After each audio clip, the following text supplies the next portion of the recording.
சாய்ராம். அன்பு குழந்தையே, கடவுள் ஏன் நம்மை இப்படி சோதிக்கிறார்? கடும் சோதனைகள் வருவது ஏன்? சுகத்தை மட்டும் விரும்பி ஏற்கிற மனிதன் கஷ்டம் வரும்போது அதை பொறுத்து கொள்ள மாட்டேன் என்று சொன்னால் அவன் இறைவனையோ இயற்கையையோ புரிந்து கொள்ளவில்லை என்றுதான் அர்த்தம்.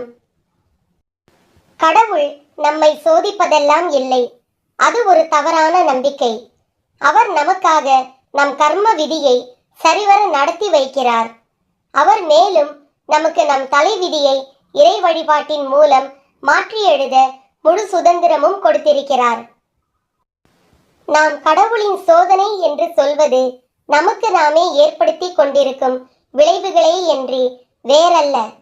மக்களிடம் ஆச்சரியப்பட வைக்கும் விஷயம் என்னவென்றால், கஷ்டங்களை அனுபவிக்கும் போது ஏன் எனக்கு என்பவர்கள் அவர்கள் வளர்ச்சி அடைகையில் எனக்கு ஏன் இந்த வளர்ச்சி என்று கேட்பதே இல்லை. எனக்கு மட்டும் ஏன் இத்தனை கஷ்டம் என்று கூறுபவர்கள் என்றாவது எனக்கு மட்டும் ஏன் இந்த பணம், வீடு, நகை, வெளிநாட்டு பயணம் என்று கேட்டதுண்டா?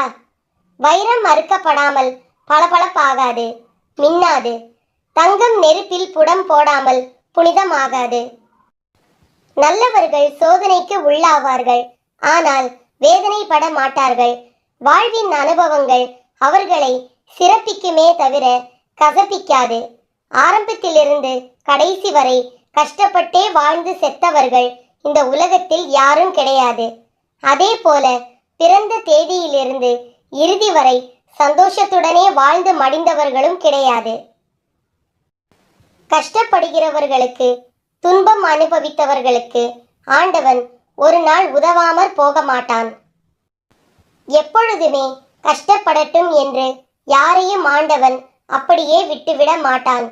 விதிக்கப்பட்ட தடைக்கற்கள் தரும் பாடங்களே போராட்டங்களிலும் சகிப்பிலுமே மன வலிமை வரும். சோதனைகள் என்பது மனோதிடத்தை அதிகரிக்க உதவும். சில சமயங்களில் அவர் நம்மை கைவிட்டு விட்டாரோ என்று தோன்றுகிறது. ஏனெனில் நாம் அவரை காண முடிவதில்லை. சோதனை வேளைகளில் நாம் காண முடியாதவாறு அவர் நம்மோடே இருக்கிறார். அவருடைய கண்கள் நம் மீது எப்போதும் நோக்கமாய் இருக்கின்றன. எனவே நற்சிந்தனையுடன் அவரது நாமமே ஜெபித்து அவரை வணங்கி அவரிடம் சரணடைந்தால் நாம் நமது சோதனைகளையும் கர்ம வினைகளையும் பயமின்றி கடந்து சாதனையாக்கலாம். உங்கள் பிரச்சனை பெரிதாக இருந்து அதை சமாளிக்கக்கூடிய கொள்ளளவு உங்களிடம் இல்லை என்றால் சோர்ந்து விடாதீர்கள். உங்களது அனைத்து முயற்சிகளும் தீர்ந்து போகும்போது கடவுளின் கருணை ஆரம்பமாகும். கடந்த காலத்தை கலக்கமில்லாமல் உணர்ந்து கொள்ளுங்கள். நிகழ்காலத்தை ஊக்கத்துடன் அணுகுங்கள். வருங்காலத்தை தைரியமாக எதிர்கொள்ளுங்கள். கிடைக்காததையும் தவற விட்டதையும் நினைத்து தளராதீர்கள். பயத்தை களைந்து நம்பிக்கையை தக்க வையுங்கள். சந்தேகங்களை நம்பாதீர்கள், நம்பிக்கையை சந்தேகிக்காதீர்கள். உங்களுக்கு கிடைத்த வரங்களை எண்ணிக்கொள்ளுங்கள். கடவுளை நம்புங்கள், அவர் நல்லவர்களை கைவிட மாட்டார். எண்ணங்கள் மிகவும் வலிமையானவை. ஒரு முறை எண்ணிய உடனேயே அந்த எண்ணம் சக்தி படைத்ததாக மாறிவிடுவதில்லை. ஒரு எண்ணம் திரும்ப திரும்ப எண்ணப்படும் போது அது சக்தி பெற ஆரம்பிக்கிறது. அந்த சக்தி அதை செயல்படுத்த தூண்டுகிறது. 1000 முறை சொன்னால் யானையும் சாகும் என்பர் பெரியோர். அதனால்தான் ஆலயங்களில் லட்சார்ச்சனை, கோடி அர்ச்சனை போன்றவைகள் நிகழ்கின்றன. எண்ணங்களின் சக்தி அதே எண்ணங்கள் கொண்டவர்களை தன் பக்கம் ஈர்க்கிறது, மேலும் வலுப்பெறுகிறது. அது அலைகளாக பலரையும் பாதிக்கிறது, பலரையும் செயலுக்கு தூண்டுகிறது. எண்ணங்களை பிரம்மாக்கள் எனலாம். காரணம், அவை எண்ணியதை உருவாக்கும் சக்தி படைத்தவை. ஒரு எண்ணம் செயலாக முடியாமல் போகிறதென்றால் அதைவிட சக்தி வாய்ந்த வேறொரு எண்ணம் அதனுடைய இருந்து போராடி அதனை பலமிழக்க வைத்திருக்கிறது என்று பொருள். எனவே நம் மனதில் அதிகமாக மேலோங்கி நிற்கும் எண்ணங்கள் எவையோ அவையே இன்று நம்மை இந்த நிலைக்கு கொண்டு சேர்த்த பெருமை உடையவை. நம்முடைய இன்றைய நிலை திருப்திகரமாக இல்லை என்றால் முதலில் நம் எண்ணங்களை மாற்ற வேண்டும். எண்ணங்கள் மாறுகிற போது அதற்கேற்ப எல்லாமே மாறும். இது மாறாத உண்மை. பொறுமையை விட மேலான தவமும் இல்லை. திருப்தியை விட மேலான இன்பமும் இல்லை. இரக்கத்தை விட உயர்ந்த அறமும் இல்லை. மன்னித்தலை விட ஆற்றல் மிக்க ஆயுதம் இல்லை. தோல்விகள் சூழ்ந்தாலும் இருளை விளக்கும் கதிரவன் போல் அதனை நீக்கி அடுத்தடுத்த வெற்றி படியில் காலடி எடுத்து வையுங்கள். முடியும் வரை அல்ல, உங்கள் இலக்கினை அடையும் வரை. கடன்கள் தீர, வேலை கிடைக்க, பிரச்சனைகள் தீர பாபா ஏதாவது பரிகார முறைகளை கூறியுள்ளாரா? பாபா கோவில்களில் சில மிகவும் சக்தி வாய்ந்ததாகவும் அற்புதங்கள் நிகழ்வதாகவும் கூறுகிறார்கள். எந்தெந்த கோவில்கள் என்று கூற முடியுமா? உண்மையில் பாபாவின் தர்பாரில் பரிகார முறைகள் என்று எதுவும் இல்லை. பாபா பரிகார முறைகளை பற்றி கூறியது இல்லை. தன் மீது நம்பிக்கை கொண்டு பொறுமையுடன் இருக்கும்படி மட்டுமே பாபா கூறியுள்ளார். ஆமாம், வழிபாட்டின் உபச்சாரங்கள் 8 16 எனக்கு தேவையில்லை. எங்கு முழுமையான பக்தி இருக்கிறதோ அங்கு நான் அமர்கிறேன் என்று பாபா கூறியுள்ளார். பரிகாரம், எந்திரம் என்று பாபாவின் பெயரில் யாராவது உங்களிடம் கூறுவார்களே ஆனால் அது முற்றிலும் ஒரு ஏமாற்று வேலை. உண்மையான பக்தி கொண்டு பாபா கூறியுள்ளபடி வாழும் பக்தனின் உள்ளமே பாபாவின் மிகவும் சக்தி வாய்ந்த கோவில். உண்மையான பக்தன் எப்போதும் எல்லா இடங்களிலும் தன்னை காண்பதாக பாபா கூறியுள்ளார்.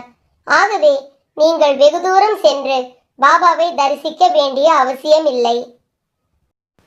தாங்கள் நடத்தும் கோவிலில் இருக்கும் பாபாவே மிகவும் சக்தி வாய்ந்ததாகவும் பரிகார முறைகளை கூறுவதும் ஒரு வகையில் பணம் பறிக்கும் எண்ணமே அன்றி வேறெதுவும் இல்லை. நம்பிக்கையோடு எந்த இடத்தில் பாபாவை நினைத்தாலும் பாபா நமக்கு காட்சி அளிப்பார். பாபா யோகாசனத்தையோ பிராணாயாமத்தையோ இந்திரியங்களை பலவந்தமாக அடக்குவதையோ மந்திரத்தையோ தந்திரத்தையோ எந்திர பூஜைகளையோ யாருக்கும் போதிக்கவோ விதிக்கவோ இல்லை. பாபாவின் ஒரே போதனை பொறுமை, நம்பிக்கை.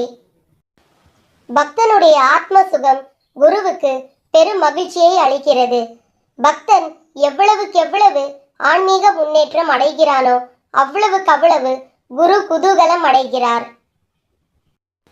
அந்த பக்தனை கொண்டாடுகிறார். மனித உடல் ஆரோக்கியமான நிலையில் இருந்தாலும் வேறு விதமாக இருந்தாலும் கர்ம பந்தத்திலிருந்து விடுபட முடியாது. ஆகவே குரு பாதங்களில் பிரீத்தியுடன் மனத்தை உள்முகமாக செலுத்துங்கள். பின்னர் குரு பாதங்களில் பிரேமையுடைய பக்தர்களின் யோகக்ஷேமத்தை குரு சிரமமேதும் இன்றி அளிக்கும் மிக உத்தமமான அனுபவத்தை அடையுங்கள். இது கேட்டாலும் கிடைக்காத நிலை. ஆயினும் குருவின் பெருமையை பாடுவதால் சுலபமாக கிடைக்கும். பெரும் முயற்சிகள் செய்தும் அடைய முடியாத நிலை குரு கிருபையின் பலத்தால் தானாகவே உங்களிடம் வந்து சேரும். அவர் வாழ்ந்த போது எப்படி அள்ளி தந்தார், அவ்வாறே இப்போதும் அள்ளி தருவதை அறிந்திருப்பதால் தான் மக்கள் எந்த சூழலிலாவது ஒரே ஒரு முறை பாபாவை தரிசனம் செய்துவிட்டு வந்தால் போதும், வாழ்வில் எல்லாம் கிடைத்துவிடும் என்று உறுதியாக அறிந்து கொண்டிருக்கிறார்கள். கடந்த காலத்தின் சூழலால் பிரச்சனையால் நிம்மதி இழந்து நகரத்தின் கோரப்பிடியில் சிக்கி தவிப்போர் நிம்மதி தேடி பாபாவிடம் ஓடி வருகிறார்கள். வறுமையில் சிக்கி மீள முடியாமல் தவிப்போர் வறுமையில் இருந்து மீண்டு வளம் பெற ஓடி வருகிறார்கள். நல்ல வாழ்க்கை அமைய வேண்டும், நல்ல ஆலோசனை கிடைக்க வேண்டும் என இப்படி ஒவ்வொருவரும் ஒவ்வொரு கோரிக்கையுடன் வருகிறார்கள். எல்லோரையும் ஏற்று எல்லோருக்கும் நல்லதை மட்டுமே செய்கிற கலியுக கடவுளாக வாழும் வள்ளலாக ஒருமுறை அழைத்தால் ஓடி வந்து இதயத்தில் நுழைந்து வாசம் செய்கிறவராக விளங்குகிறார் பாபா.